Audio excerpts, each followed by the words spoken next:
Hello, my name is Debbie Boone, and I want to welcome you to my podcast, The Bend, where we explore how successful people navigated the path and emerged in a better place when life threw them an unexpected twist. It's inspired by one of my favorite sayings: the bend in the road is not the end of the road unless you fail to make the curve. These conversations will hopefully help you and inspire you to embrace your personal bend and to flourish. I hope you enjoy it, and if you need help with your own personal navigation and you're in veterinary medicine, please feel free to reach out to me at Debbie Boone 2 Manage Vets Consulting.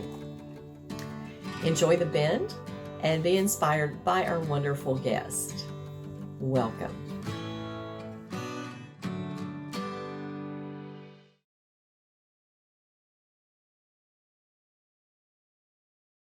Welcome to the vodcast, The Bend, where we discuss resilience and how people move through some of those curves that life tends to throw. My guest today is Rhonda Bell. Rhonda is a CVPM, which is a Certified Veterinary Practice Manager. She is also a CCFP, which is a Certificate in Compassion Fatigue. She spent the majority of her adult life following her Marine husband from duty station to duty station, all the while collecting pets wherever she went. Despite her nomadic lifestyle, she was able to turn her love of animals into a career as she began working as a veterinary technician and not long after as a veterinary practice manager. She graduated with a business management degree from Western International University in 2006, earned her CVPM in 2015, followed by her CCFP in 2020. A lifelong learner, she's currently pursuing a certification in digital marketing and SEO, and has recently completed a social media marketing specialization from Northwestern University. She left full-time practice management to pursue her dream of combining her three loves: people, pets, and practice building, into a successful social media management consulting business. She has a variety of clients, but the majority are small animal practices looking to increase their online presence and engage with their clients on social media. So Rhonda, thank you very much for agreeing to be here with us today. I think you have a great story. And it's funny because when I asked you to do this, you thought, well, I don't really have much of a story at all. And then you said, well, I started to write it down and thought, well, yeah, I really do have a story to tell. So let's kind of start back at the beginning. And when you set out, and we all do this as we're kids, we think about what we want to be. And I wanted to be a veterinarian. I was one of those. But what were your career goals? As a kid, I wanted to be a fashion designer. Completely unrelated. I liked clothes, and my grandmother and my mother had taught me how to sew. So I made little Barbie clothes, and I thought that meant I could make anything. And no, that's not true. Not true. Not true. As I got older, I got married at 18, and basically needed a job. And so job hopped between restaurants and this, that, and the other. And a little local veterinarian in my town, I live in a very small town, he was hiring. So I thought, oh, puppies and kittens. Awesome. This, veterinary medicine is for me. So I applied and I got that job, and I was horrible. I was a veterinary assistant. I had no idea what was happening. Definitely not puppies and kittens. I remember one day, one of my first jobs was to help prep a pig that had gotten attacked by a bobcat. And that's when we were going to do a laceration repair on the neck. And that's when I realized that, wait, this is a lot harder than I thought it was going to be. I mean, if I was going to get paid to play with puppies and kittens, that's cool, but this is like work. So as I went on, I fell in love with it. I fell in love with the work. I fell in love with advocating for those without a voice, learning as much as I can. I also quickly found out that I was pregnant and would have to leave veterinary medicine. My husband had enlisted in the Marine Corps, and so we were going to go off in the Marine Corps and start our family as well. So that was already, I got a taste of veterinary medicine, but I had to leave it. So that was your first curveball, getting pregnant and then starting to follow the marine life. So how difficult was it for you to I guess, find a career path, because, we know that Marines typically stay stationed, 2 years, 4 years, some places, and it's really hard to build up longevity in a career when you're hopping around. So how did you manage that? It was extremely difficult. I actually was a stay-at-home mom until my youngest son, Matthew. We ended up with 3 kids. The youngest one went to kindergarten full day, and we were stationed on base. I lived in base housing, and there was another veterinary hospital down the road from the school that my kids went to. So I was able to work there part-time as well as still manage to take care of my kids. I went to a little training program, a veterinary assistant training program, and it was PEMA there in San Diego. And they required us to do an externship. And so I went in with my little piece of paper from PEMA saying that I had my little veterinary assistant under my belt. And they immediately hired me because they were desperate for people. And that's how I got back into veterinary medicine. My youngest was in kindergarten, and I was starting my new job and starting my new career. We moved every 2.5 years, and Wow. it was extremely difficult. I can't even remember how many moves. My husband retired from the Marine Corps at 20 years.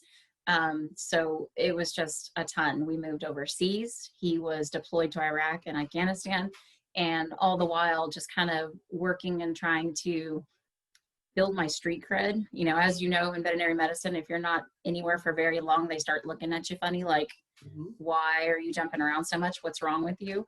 Mhm. So I always had to wear I'm a military wife. Like, that's the only thing wrong with me right now. Like, I promise.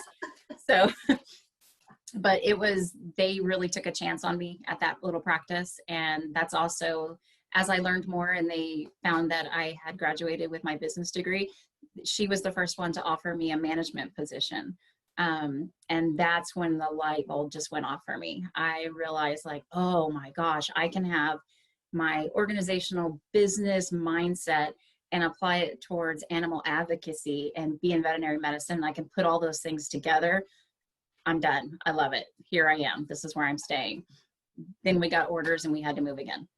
Oh, so when you got your orders and you moved again, did you go back into management, of another hospital? I did. I was able to go to Yuma, Arizona, and there was a doctor there that was opening a practice, and she needed someone. She'd never had a manager, so she was stepping out into allowing a manager, which was huge and brave for her, as well as opening and building a practice. So I got to cut my teeth on. I mean, when I first walked into that hospital, I walked through the 2x4 walls because it was just studs at that point.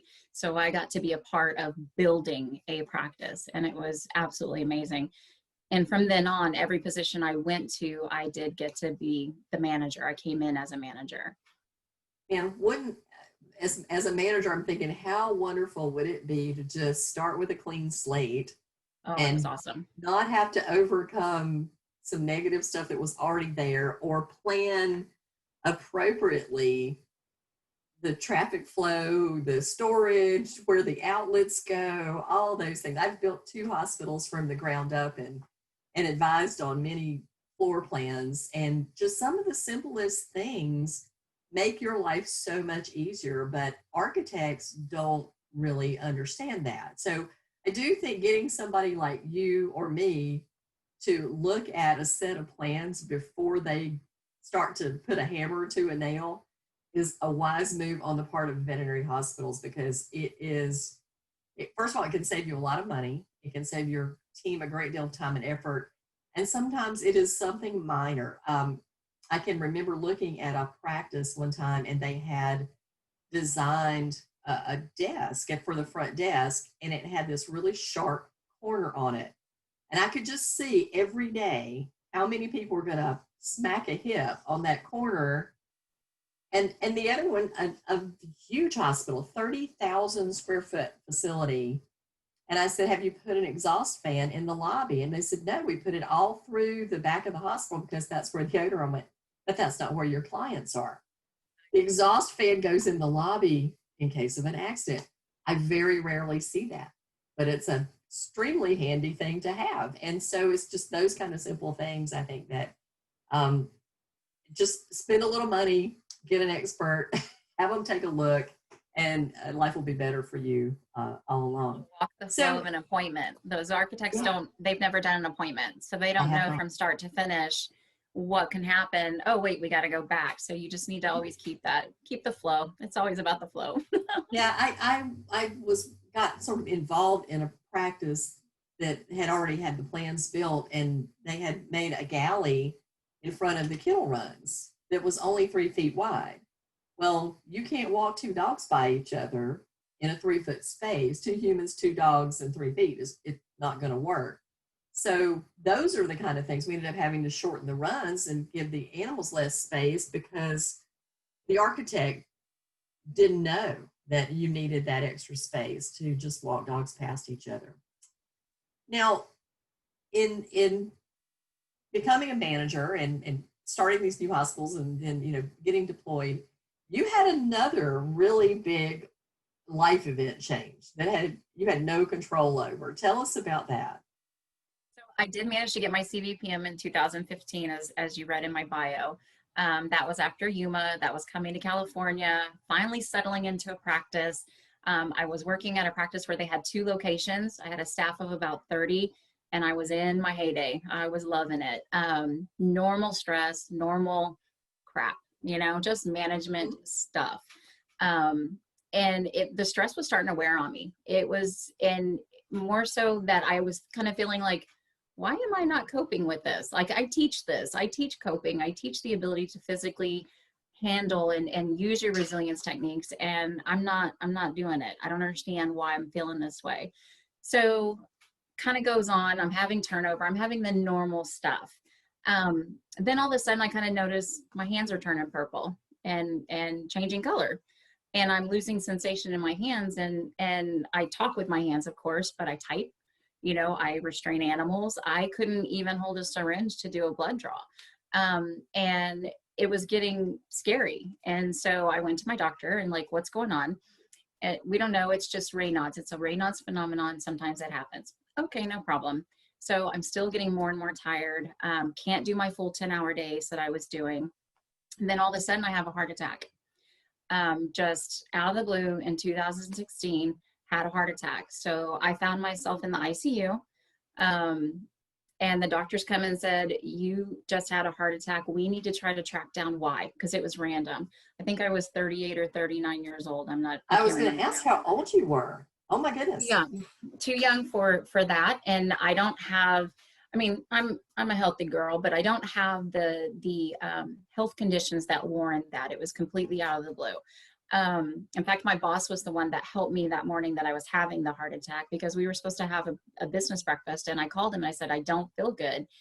And I was slurring my words so much that he came over, he broke into my door and came upstairs and found me, and I couldn't move. I couldn't walk.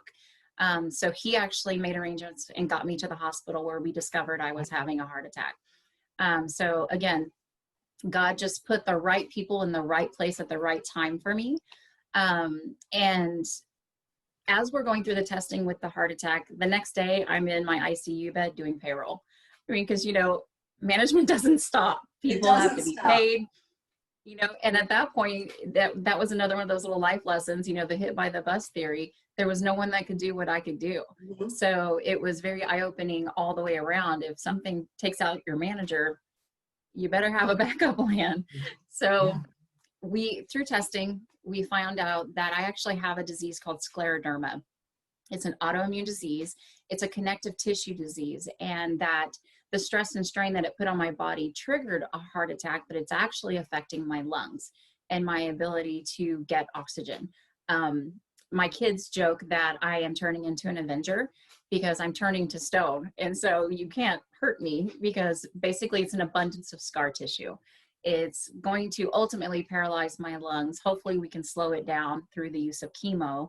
It also affects my esophagus. So as I'm teaching or speaking, or if I'm lecturing, I'll have these hiccups or I'll lose my breath, and people will be like, just look at me all of a sudden. And I just explain to them what's going on, and then they don't skip a beat anymore. But scleroderma also can affect externally. So a lot of people that have it will have the outward skin appearance. My scleroderma affects internal organs.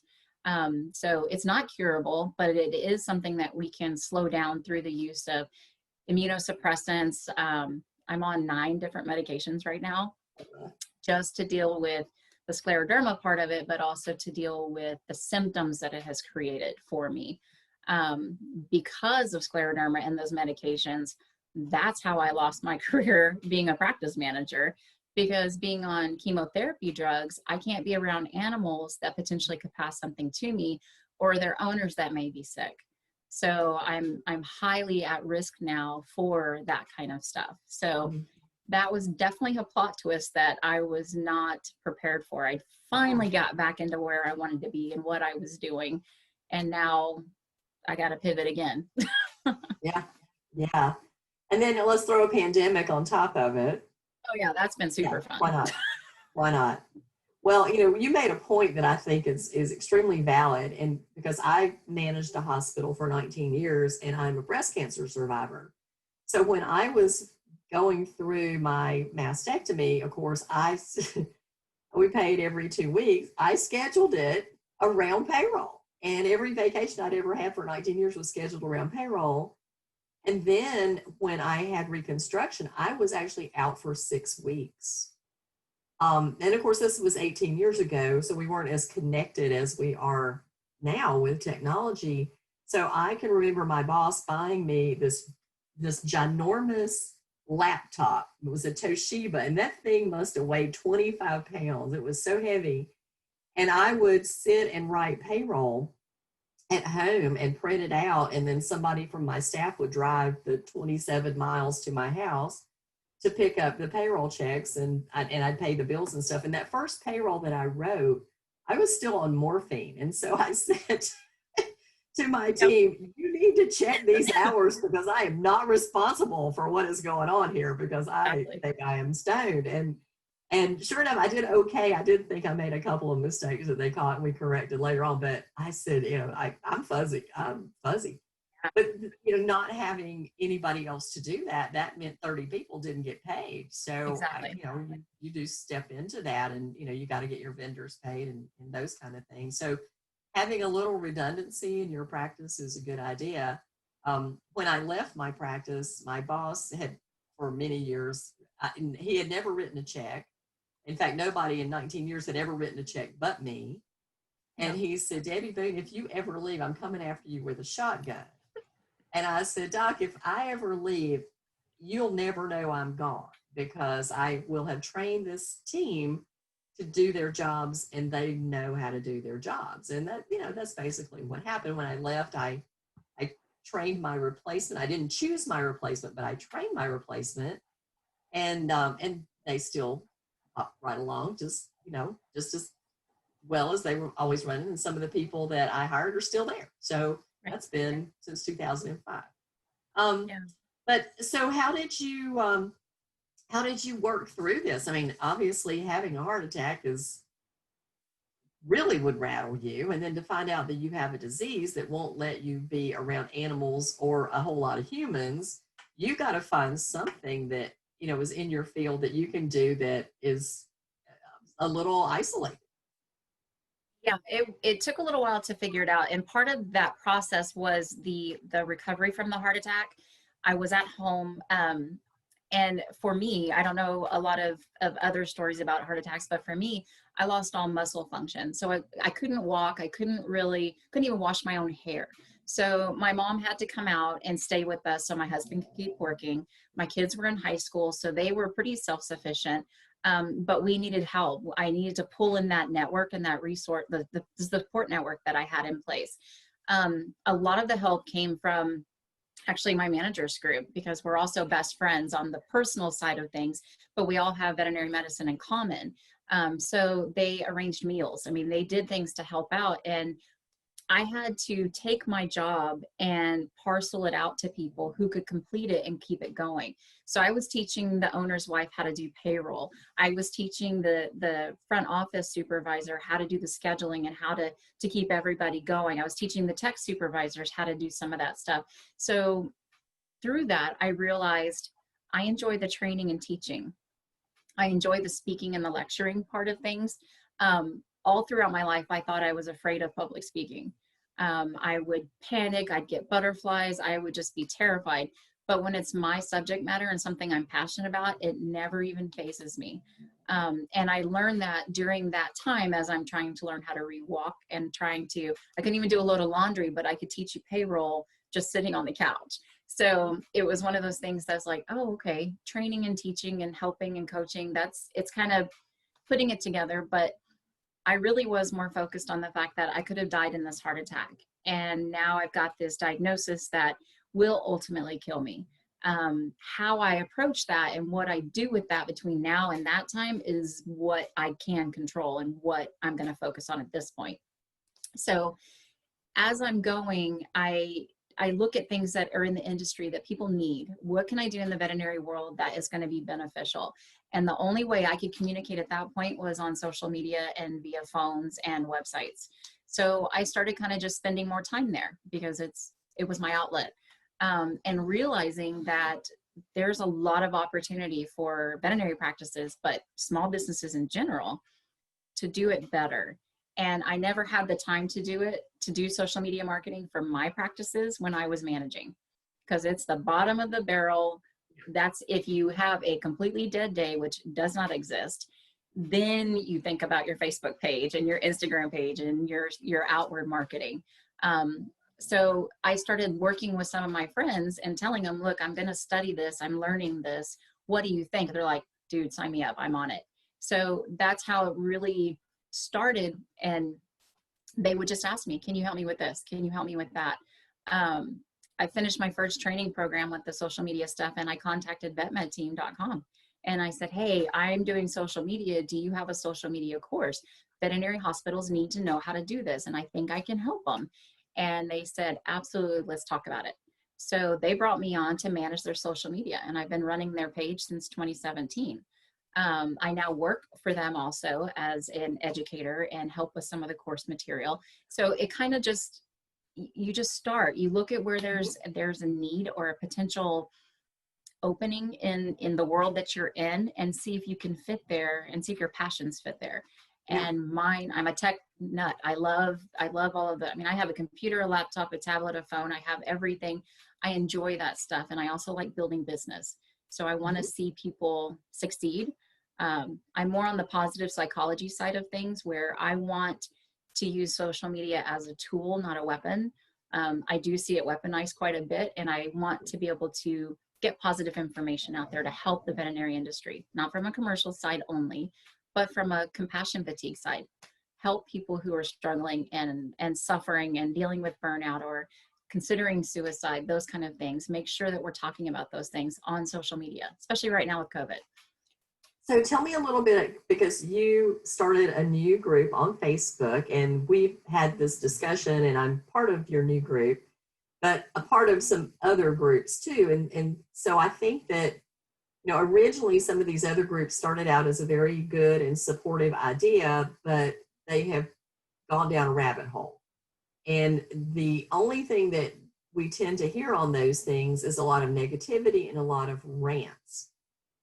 You and I both study brain science. We understand how people's brain works, and we work to learn those kind of things. And in a conversation we were having earlier, we were talking about the complete lack of, benefit to having a rant. And a rant to me is the equivalent of a 2-year-old temper tantrum, where a child is turned loose and does not learn a social skill that says this is an inappropriate behavior. Now, your moms will teach you at 2 that having a hissy fit in the middle of the grocery store is not going to fly. At least my mom did. And we need to learn that too in life, because you can rant and you can rage, but it doesn't help anything. In fact, it only teaches you to lose control rather than to control your thoughts. And we need to be able to have self-conversation. So talk a little bit about, where do you see that? I mean, obviously you have got something dire going on in your body that you've really have, I'm sure, spoken with yourself about many times. And, you know, as a cancer survivor, I did the same thing. It's just you have a conversation with yourself that says we keep moving forward until we don't. You have a choice to make. It whether it's cancer, whether it's scleroderma, whether it is anything in life, whether it's the loss of a job, you have a choice to make. Now, I'm a firm believer in feel what you feel. You know, feel what you're feeling, allow yourself that emotional moment. If you need to have your hissy fit, have it, but get over it. Stop. The problem that I see, and this, again, my opinion of how I see social media working, and I know it's ironic considering I own a social media company, but those online rants and all that negative energy that goes into those moments, a 2-year-old can have a fit and then you show them a cookie and it's over in 30 seconds. When you put it on social media, it's a snapshot forever. And although we can scroll past it and we can see past it, other people are seeing it for the first time. It's now being relived by them. So one 30-second rant or something that took you 10 seconds to type and post can now live on for weeks and weeks and weeks for other people. And you're now soaking them in that negative emotional energy also. So it's not harmless and it's not just a rant. It's something that feeds more negativity. And a lot of those groups that I have seen on Facebook, you know, I like the sarcastic ones. I like the irreverent ones. I like the ones that allow you to have that moment. I start getting heartsick when I start seeing these people who are obviously in pain and they're reaching out, and this mob mentality then jumps on the negative bandwagon when we have an opportunity to spin it back to positive, to try to, you know, it goes back to preventative medicine. Try to prevent burnout, try to prevent compassion fatigue, try to prevent the negative rants and all of that outburst by learning emotional intelligence and learning how to interpret this information and interpret these emotional feelings you're having. And then now let's put them out there in a healthy way. And that's how this Facebook group was born. My colleague, Melissa Tompkins, myself, and another colleague, Linda Miller, we started it. We all have our CCFP. And there's just a gaping hole in veterinary medicine that we're hoping to fill. But you can't come into our group and share your bad day and rant and rave and verbally vomit all over us. We want you to come in. How are you handling that? What are your coping techniques? What are your tools? What do you know that we don't know that we can pass along and help everyone else? So we don't allow the negativity to we just won't allow it. It's just a rule. You can't go there. You have to be coming to us with help. So we post positive things. We post resiliency mantras. We post things about mindfulness and workplace well-being. And what does that mean to you? How do you know you have a sense of well-being? Let's talk about this.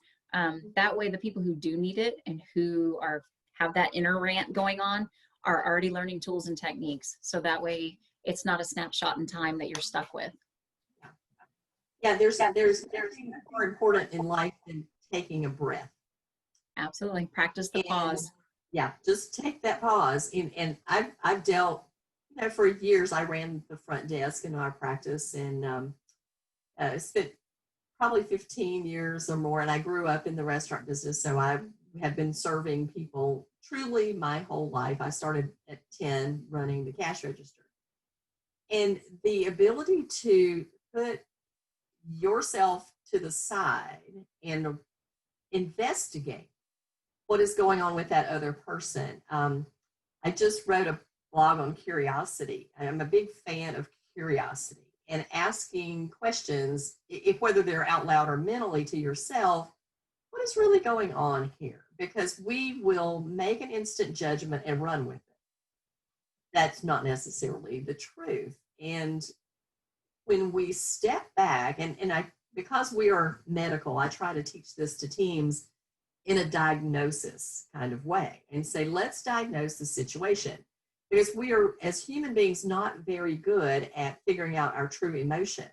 We say, I'm mad, but chances are we're not. We may be feeling disrespected. We may feel, put upon. We may be afraid. And mostly in veterinary medicine, people are very afraid because it's a huge unknown not only are we speaking a language they don't understand when we're talking medical things, we also are talking about money maybe they don't have. And so that tends to really exacerbate a situation or a fearful situation with the humans that we're working with.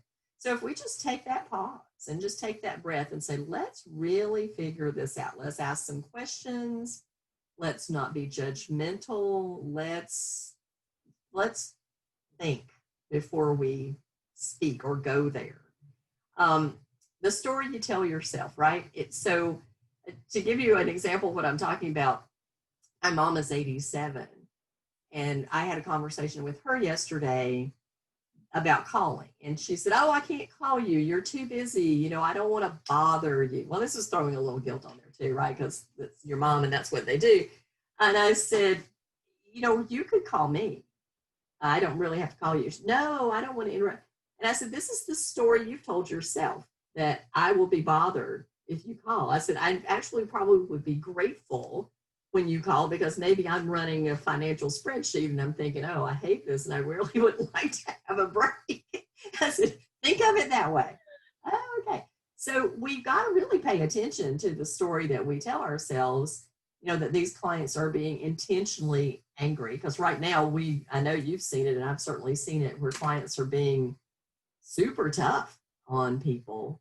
But we have to understand that they are as disrupted as we are. And in a pandemic where we are used to a lot of human interaction, we have been separated from our tribe. And it is painful to us when all of our habit is now gone and all workflows are shot. It is painful to us. Children are at home. People have gone back to live with their parents. These are pain points. And then there's uncertainty about the economy and job security. So when you step back and you go, well, no wonder people are upset. No wonder they're acting out. Then let me not add another nail to the coffin. let me be helpful and listen rather than be judgmental and attack them. So talking about skill sets. So obviously both you and I have been through, major illnesses, and we both lost jobs. And we both apparently bounced back from that. Let's talk about skill sets. So what do you think are the most important skill sets that moved you through some of these truly scary events? I think the soft skills at that time were resiliency, which isn't a phrase I was familiar with until studying it later on. I just one foot in front of the other kind of person. Throughout my whole life, with my husband being a Marine, I had 3 small children to raise. He would deploy to Afghanistan or Iraq. It never occurred to me that stuff was difficult. It occurred to me it was hard to do, but everyone else can do it. Everyone else has done it. Like, I'm not anybody different. There's a million military wives. We were all in the same boat. We were all together. I lived on base, so I got to see those examples. Now, going into chronic illness, I'm not familiar with that. That was something that was completely outside of the norm for me. And like you just said, during COVID, everyone's been removed from their tribe. Now we're restricted. That happened to me immediately at that time. And I did feel very alone. And that's when I had that moment of, okay, so, what do you do about this? And my small tribe came to me, my manager friends. I remember one time they came over and literally just prayed over me. They just prayed. And then the next question, one of them, Andrea, one of my colleagues, we worked together on a lot of training projects. She asked me, I said, I have scleroderma, Andrea, like this is bad. And she just looks at me and she's like, yeah, so. And it wasn't in a heartless manner. It was, do something about it. And that is really what woke me up. And I think that having somebody that you can either find or see, or someone that models that to you, even if they don't know they're doing it, find somebody that you can look up to that can help lead that way for you. And if you can't find that person, then be that person. That way the next person who is looking in can see that in you. I had my manager group, I had my husband, I had my best friend, Linda. I had those people that they didn't know they were doing that for me, but I needed that. So being able to seek out support and ask for help, that's another skill that a lot of managers don't have. I didn't until I had to. So I'm not saying I was great at it. I was forced to learn that. Yes. I would encourage people not to be forced to learn that. Learn it well before you need it. Mm-hmm. And then my other benefits, I think, are my work ethic. I enjoy learning. If I am done with the certification or done with something, I'm already looking for the next thing. That's just who I am. I'll develop a training program, or I'll start writing a course. I mean, I like the process of expanding my mind and doing something that I can do, because now my body is restricted. Mm-hmm. So it's just another outlet. I found another way. I pivot. So I think learning those hard skills and those soft skills of how to be rigidly flexible. Yes. Yeah. Yeah. Well, I think that, like you said, it's having that person, and I know Andrea, and I can see her saying that actually, in saying, okay, now what's the next step, rather than allowing you to wallow in your misery. And it's okay to wallow a little bit. I look back and I can remember very well Tim Lawrence, who was my Zoetis sales rep at the time that I was diagnosed with breast cancer. His wife worked for the American Cancer Society. And when he found out, only because I was out of work for a treatment or something, he brought in a book that was a journal. And I thought, okay, I've not been a journaling person. I aspire to do that, but I just can't sit long enough to do it. So I'm confessing I'm not journaling. But I did write down, my experience from having that gut punch of them telling you had, a 4 centimeter tumor in your breast, and then the things that you knew that, because I was medical. And I think that I don't know if that was a blessing or a curse. It was both ways. Blessing because I understood the language, curse because I knew what was coming. Understood the language. Exactly. And I remember reading what I wrote and thinking, yeah, this is right. This is shades of pain to come, was the quote that I put in there.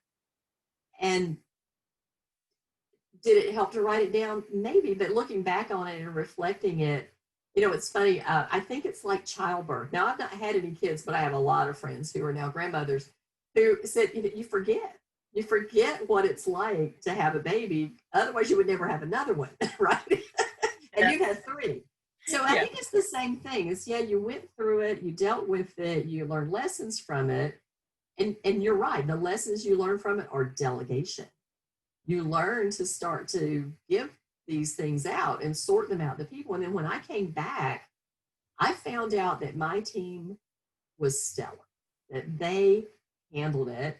And, a few things got out of whack. Sure, like payroll got a little high, but other than that, they didn't miss a thing. So I said, okay, from now on, this is how we're going to play the game, because you will not sandbag me again. You have skills and abilities, and we are going to use them all. And so you learn good life lessons from these things. And I think that, I know for me, it was an oddly positive experience to be diagnosed with cancer and to come through treatment. And I've talked to a lot of people who say the same thing, that it's just, you find out that life is short, you better enjoy it, do things that you love. You find out that people are pretty wonderful. And that your support is there. And even strangers will be there to support you, which is an incredible thing.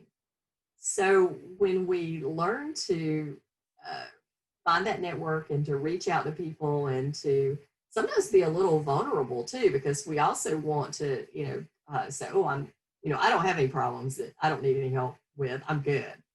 That makes a difference too. So in your experience and in your training as a certified compassion fatigue facilitator, tell me what you think that is like the best way that people could work through some of their burnout and compassion fatigue, or the signs even. The signs can be very subtle, and that's the tricky part. Just the sheer exhaustion. When you're tired before you get there, those are things to start paying attention to. My best advice is start learning about compassion fatigue and burnout before you even think about it, before it's even something that you are concerned about. From a management standpoint, start learning about it today, because you are going to be working through it with yourself, but also your team. You need to be watching your doctors. You need to be watching your team. Be having those conversations and be open about those conversations about suicide awareness. Ask the questions. Don't be afraid. And if you take the taboo out of those kind of topics, then having that open dialogue and that open conversation is so much easier. And when someone does need you or wants to come back, hey, do you remember when we had that conversation about suicide awareness? Can I talk to you a little bit about that? Or can I ask you a question? There's a door that has been opened that you may not realize you opened. And sometimes that's all people need. They just need a little bit of hope. With compassion fatigue, there's so many opportunities for education. They're just not easy to find. That's what I really want to change. And that's what Melissa and Linda and I and you and all of us are trying to bring to the forefront is there are opportunities. We want them to be easier for people to find, faster, more resources that people can put into play in their life right now that will help them today. I'm a big fan of, my cat's going to stand up, sorry. I'm a big fan of preventative medicine when it comes to compassion fatigue and burnout. If you're concerned about it, ask for help. Go to your manager, go to your doctor. If all else fails, go online. There are organizations online. There are Facebook groups. There's Facebook groups for compassion fatigue for animal caregivers. There's my Facebook group now that is the compassion fatigue support. There are resources. And even if it's a glimmer, if you're just curious about the topic, start learning about it today. That way you can help prevent a lot of hurt. Yeah. Well, my father committed suicide when I was 16 years old. And so I've had a heightened awareness, I guess, for a very long time. And then a couple of years ago on Thanksgiving Day, one of my best friends, my husband's very best friend in life, committed suicide. And this was a person that it was shocking to us because he was a very strong personality. And I had noticed some changes in him, but I was on the road a lot teaching, and I wasn't around as much as I typically was. Some just changes in communication style, some changes in that the nature, the affable nature, I think, of his usual style. And it just listening to some subtle things that would red flag me today after what I know. So I think that, it's paying attention to the things that are starting out that are very subtle that we are not aware about at first. I had a conversation with Frank King, and Frank King is a comedian who has suicide ideation. And he spoke to the Vet Partners meeting, and he said, I want you to understand what it's like when you have suicide ideation. He said, I'm driving down the road, my car breaks down. I have thoughts that run through my head. The first thought is I can get my car fixed. The second one is I can buy a new car. The third one is I can jump off a bridge and kill myself. And it just struck me because, my mind would not go there. My mind would be, I'd fix the car, buy a new car, and I'd never think about killing myself because of something like that. But he says, then I have to have the conversation with myself that says, no, I can't kill myself because too many people need me. They need the message that I share. They need to know how to prevent suicide. And so, no, I can't kill myself. So again, it's about self-storytelling, even when suicide ideation happens.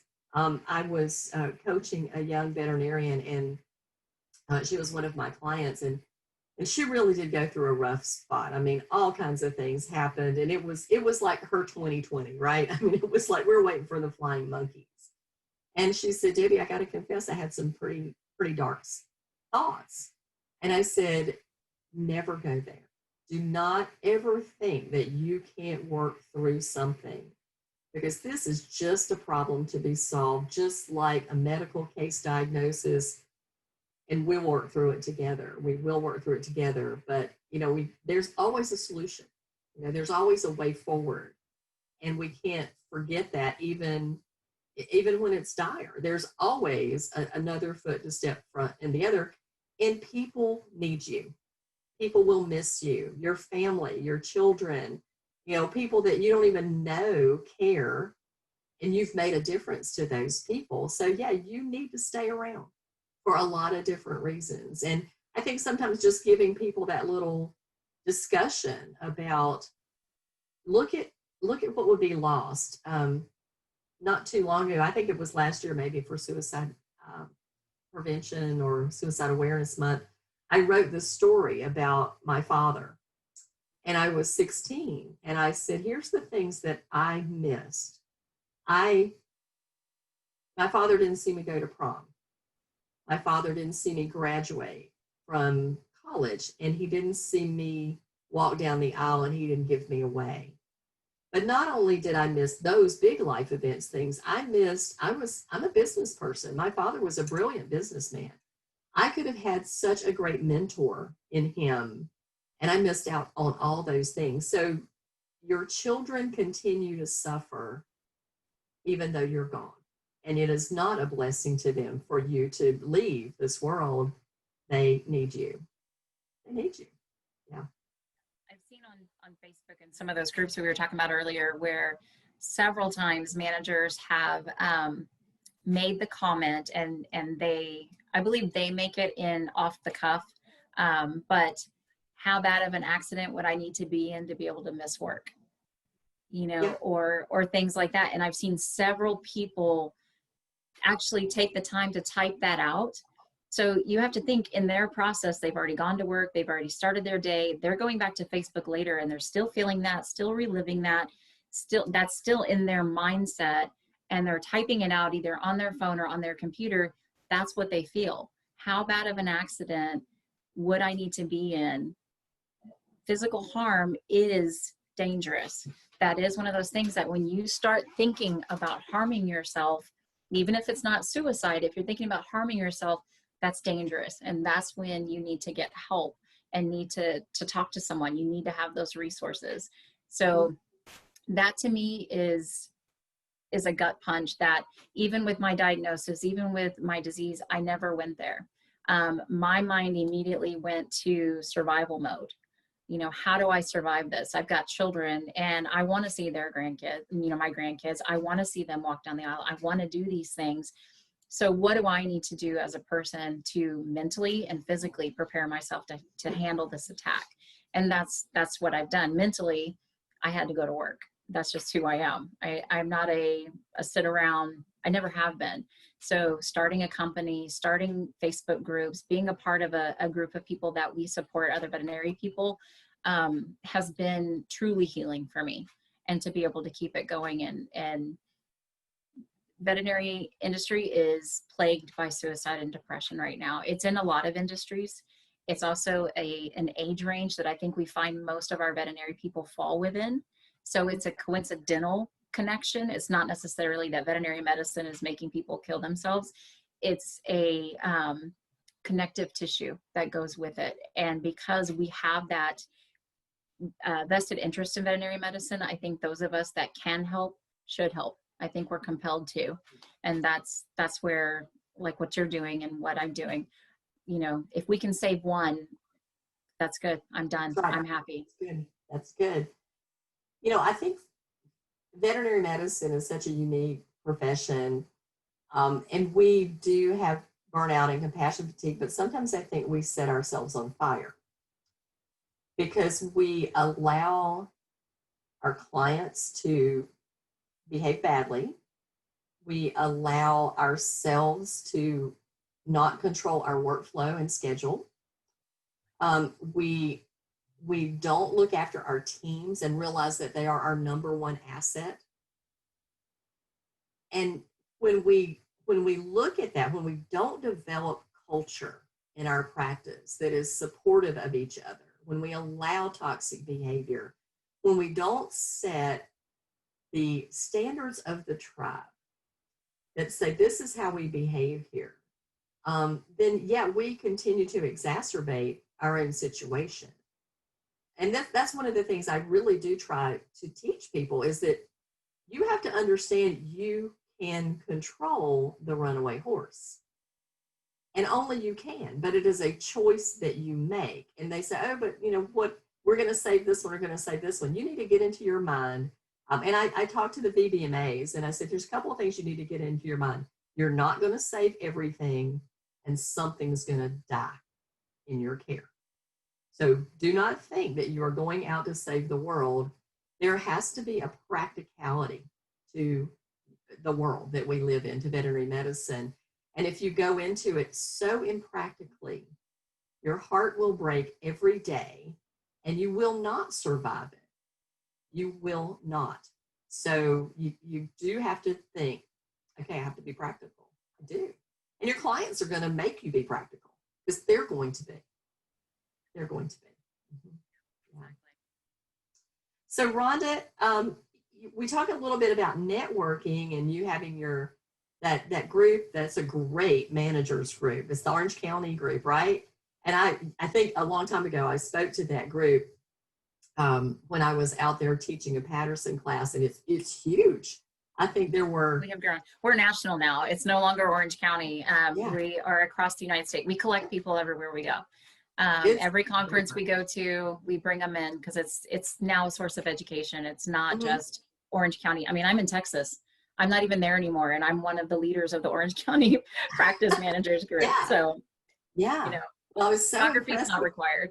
Yeah, so impressed with that group when I went out there and spoke to them, and they're very proactive, and they had just a great support network and a good education platform for everybody. So I'm really glad to know, because there are managers out there who go, well, there's no local managers group near me, but now I can say, oh, you can join the OC, right? Absolutely. Yeah. Virtually, we are there. Yes.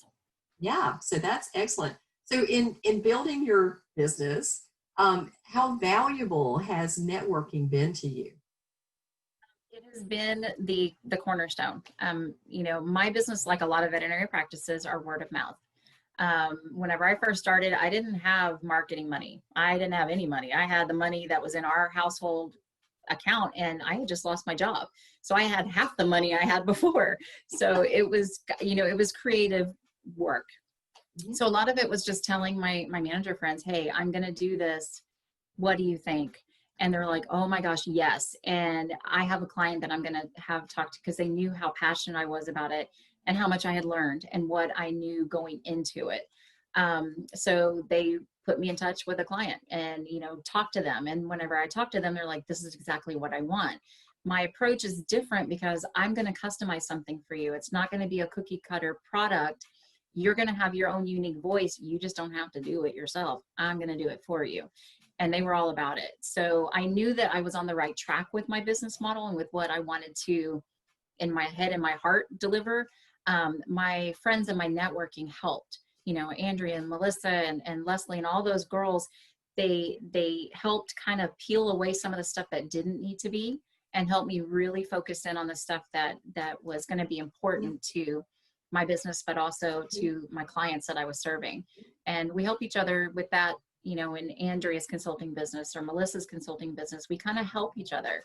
Hey, what do you think about this? Hey, you know, is this the right thing? And we also have honesty and transparency, which is a really beautiful thing, because I can say, no, that kind of sounds dumb. I wouldn't go there. And it's receptive. You know, they're like, okay, oh, thank you. You know, so we don't have competition. A lot of managers groups have that. They have this competition and this, my practice is better, or I can't talk to you because your practice competes with my practice. That we ruled out. It's against the bylaws. So, you know, it really does open communication. And when you have that network and that support and the interconnected, like with veterinary medicine, you can't go very far. You and I know the same people, although we've never met. So you can't go very far without bumping into somebody in veterinary medicine. So bridging those gaps and networking has been absolutely phenomenal. and it's launched my business. Well, I experienced the same thing when I lost my job in the recession in 2008 and decided to start my consultancy. I had been doing some consulting with Novartis and some other companies, and I had a practice managers group that was local. But then I reached out to all the sales reps that I had connected with over all these years. And because I'd been doing it so long, they had moved up into the hierarchy of their companies. And I said, here's what I'm going to do. I'm doing this training. And so that's what started it, was really getting connected with people that I'd gotten in front of my doctors, or I'd been good to them all these years. And, I think it's a big mistake that I see some practice managers and owners going, oh, we don't talk to sales reps. And they have this kind of attitude like it's a badge of honor. And I said, well, then you're losing a great deal of information, because these people go into 100 practices and you don't. You have tunnel vision. So my sales reps were a great source of information for me. Like, who's doing what can I steal? That I can do too. If they're doing something great, I want to do something great too, and modify it. They want to help the practice succeed. That's how they continue their income. So I have never really met a vendor who was completely in it for themselves. They have always come to, how can I help your practice? How can I help your team? What can I do for you? So yeah, building those relationships with your vendors is huge. That is one of the most valuable things you can bring to your practice that don't cost you anything. No, they really don't. They really don't. And, I see a lot of times practice too go, well, this one is a little more expensive, or this one is, I'm going here and I bounce from place to place. And we get so upset when clients do that to us. And then we turn right around and we do it to vendors who brought us products, who have given us things for our staff, who have supported our open houses. And then we don't pay that back in kind. And that's not very fair. That's really just not very fair. So I think that we need to also remember it is a very small profession, and what goes around comes around. And one day you're going to need a favor, and they're going to remember that you shot that nickel on them, for something that they had spent a great deal of time working with you. Yeah. So I know our time is winding down, and I don't want to, we could talk about this all day. I know for sure that we could. But tell me a little bit about,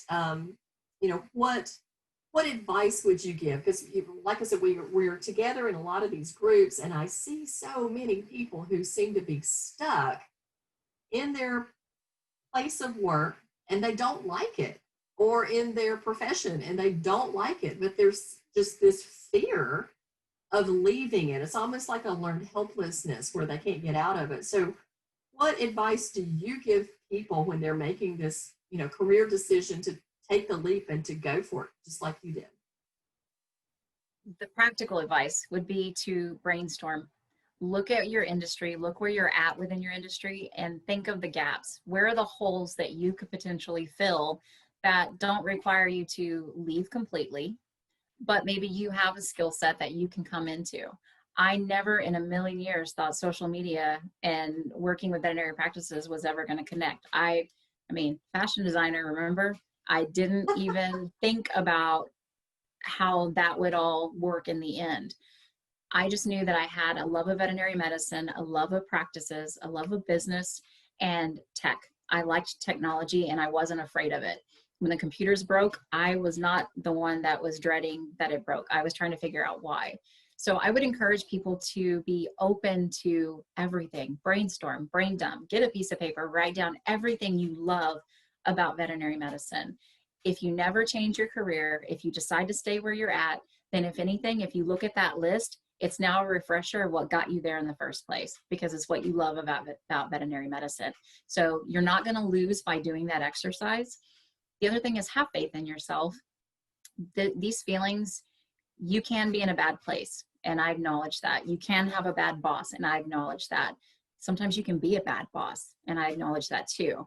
So you can make those changes if you want to make those changes. So setting your mindset open to that, I think, is the first step. Then if you can do that brain dump and look at those opportunities around you, you might find something. You know, I'm a public speaker. I write articles. Those are things I hated in high school. I dreaded. I skipped class whenever it was my day to give the speech. So it's one of those that I was terrified, and now I do it for a living, and I love the skill set and look at it as though you can, not what you can't do. Rhonda, I think we froze a little bit, so Did I'm we? going to Okay. ask you to go back about a few seconds, and you were Okay. talking about looking at what you can do rather than what you can't do. So let's start, and I think we'll have to clip it out and put it back together again. But that's Well, I'll the have to remember virtue that. of a recording. Yeah, yeah. So let's talk a little bit about. We were talking about someone facing a career decision, and you had said, you know, first of all, brainstorm, and then the second thing was to, you know, look at yourself. So let's pick it up from there. What I'm saying was look at what you bring that's unique to the industry. What are skill sets that you have that you may not realize connect to veterinary medicine? You may think you're only a manager or just a manager. I hate that word just. You're not just anything. You have a unique skill set that you bring, experiences that you bring that you potentially could turn into something else. So you're not bound to the current role that you're in. So have faith in yourself. Do that brain dump, look at what you love about veterinary medicine. If anything, it's going to be a reminder that you absolutely love veterinary medicine, and maybe you can refresh and restart. Maybe you don't have to have the change, but if you do have the change, have faith in yourself that you can do it. Yeah, excellent, excellent. I think there is going to be a lot of opportunity in the next year or two. I think COVID has changed a lot and absolutely compressed 10 years of change into about 6 months of change. And so if we are looking at how we could better serve clients in the future in veterinary medicine and things that are going to be unique and bringing to the table with tech to leverage. We have a shortage of veterinarians. We have a shortage of technicians, and using different kinds of tech and even outsourcing some of these things, I think are going to be the way we manage to keep powering through it. So yeah, absolutely. You know, if you have an idea, don't discount that idea. There are people out there who are coming up with such unique stuff. I've in just the last couple of weeks, I have seen somebody who came up with a new type of digital thermometer that can take temperatures in the armpit of the animals and be accurate within 20, let's see, I think it's 20 seconds. There is a new device that is, you can aim it at a pet and immediately take temp, respiration, and heart rate by never touching it, just aiming it. Works from a canary to an elephant. And somebody who came up with an idea about, it's called Paucity Advisors, and they actually sort out pet insurance for people. So to try to figure out what is the best policy for your animal based on its pre-existing conditions and what you're looking for in a policy. It's sorting through 15 different ones and going, this is the best one for you. So there's so much out there, so many unique things to do, and so many things that we could use help on in veterinary medicine to make us more efficient and work better and actually be able to spend more time creating great connections with our clients than we are spending doing busy work right now. So there's some cool stuff coming down the pike. So thank you. Well, Rhonda, this has been a real pleasure, and I so appreciate you and the work that you're doing and helping veterinary teams just, you know, thrive and make our profession everything that we continue to love about it. I've loved it for 30 years, and I don't see myself not loving it until I decide to not do it anymore. So thank you very much for your time. And we're going to put your information up about your business at the end of this podcast. And I'll also put the Facebook page up because I think that we really want people to make the connection with Facebook, and also to remind managers, if they don't have a local managers group, that they are absolutely welcome to join that group and benefit from a great collaborative network of managers who are some of the sharpest out there. That's a a fantastic group, and they really have grown some great managers. So thank you again for your time. I really, really appreciate it. And we might loop back and have a little more conversation. I hope so. Yeah, thank you. If anyone does need to reach out or wants to talk about compassion fatigue or burnout or social media, anything, I am happy. So please reach out. Thank you so much to Rhonda Bell for helping us navigate that bend in the road.